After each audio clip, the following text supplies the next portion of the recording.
Charlamagne the God made news, maybe for the first time outside his very successful show.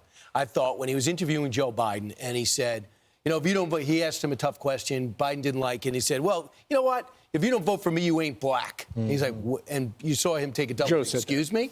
Yeah, Joe Biden when he was vice president. So since that time, he made it clear, too, that he wasn't going to vote for Joe Biden this time.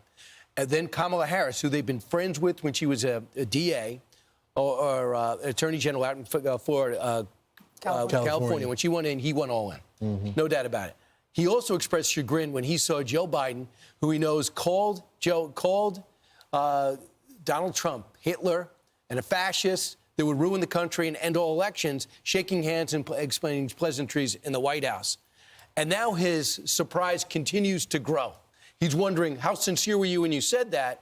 And now he's wondering, too, after the pardon, do I have to rethink entirely the entire party? Right, because Joe Biden was emphatic. He was not going to pardon Hunter Biden, his son. We all knew he was going to.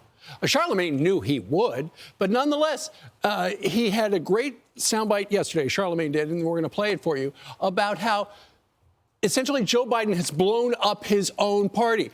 Democrats can't say you're the ethical party anymore after what Joe did to all of us. Watch.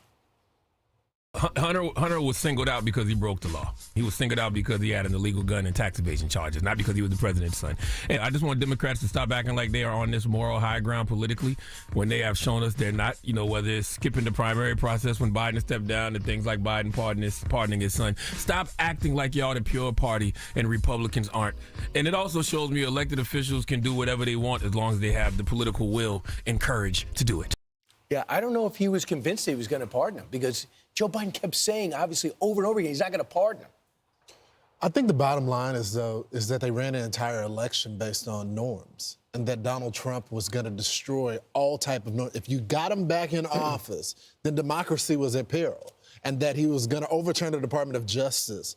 And to run your campaign on saving democracy and protecting the Department of Justice, and to now have the sitting president not only pardon his son from criminal activity that many people argue that he's linked to, but then to double down and say that the Department of Justice is a political arm as well, his Department of Justice.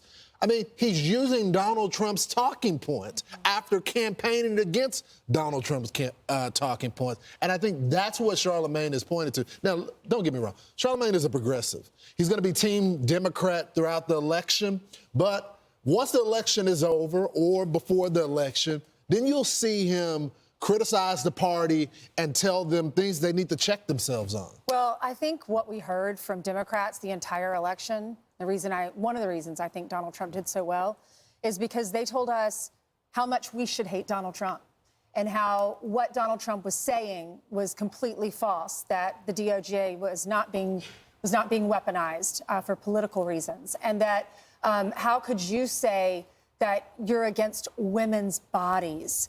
No, women love women's bodies, men love women's bodies, but we also love babies, and many of those babies are in these women's bodies. So we were tired of being told, you're wrong, and that's what I think he means with the moral high ground. Y'all are so much, y'all are garbage, y'all are deplorables, y'all shop at Walmart, you don't understand what it's like to live in New York, what it's like to live in California. No, most people are proud of the fact that they don't love to live in New York or California. I think America got tired of hearing the Democrats and Oprah and all the people at the DNC telling us how much they hate Donald Trump. We heard Donald Trump's name probably just as much as Kamala's at the DNC. Right, but to Charlamagne's point, he was talking about how Democrats have been talking about, we've got the moral high ground, we got it, until Joe screwed it all up.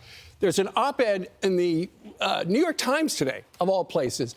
Here's the last line of it, and it regards the 11th hour pardon of his son.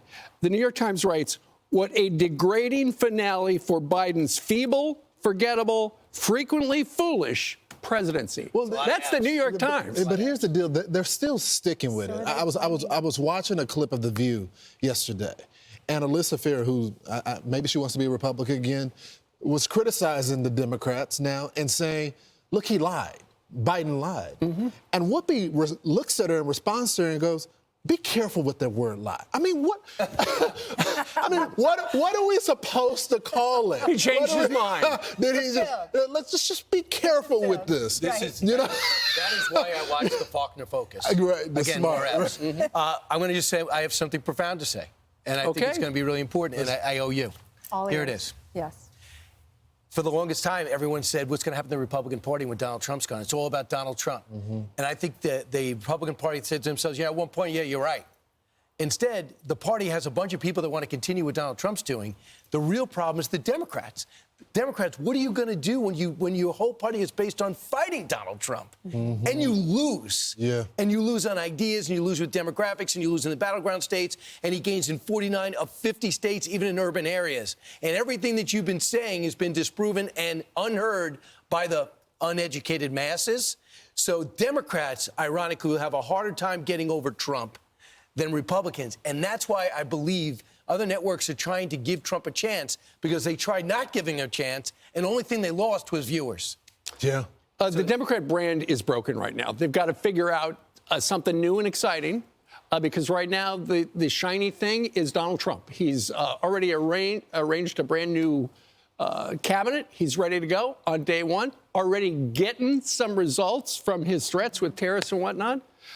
So the Democrats, they're in a hole right now. And Joe Biden made the hole a little deeper. Right. I thought my comments were so profound we might even go to break. Right. And I thought there'd be silence. And you guys would be like, I can't even. Brian, could I overrule you and go to Ainsley? Brian, let's hold on a second. do that. We will say they were really profound for another $100. All right.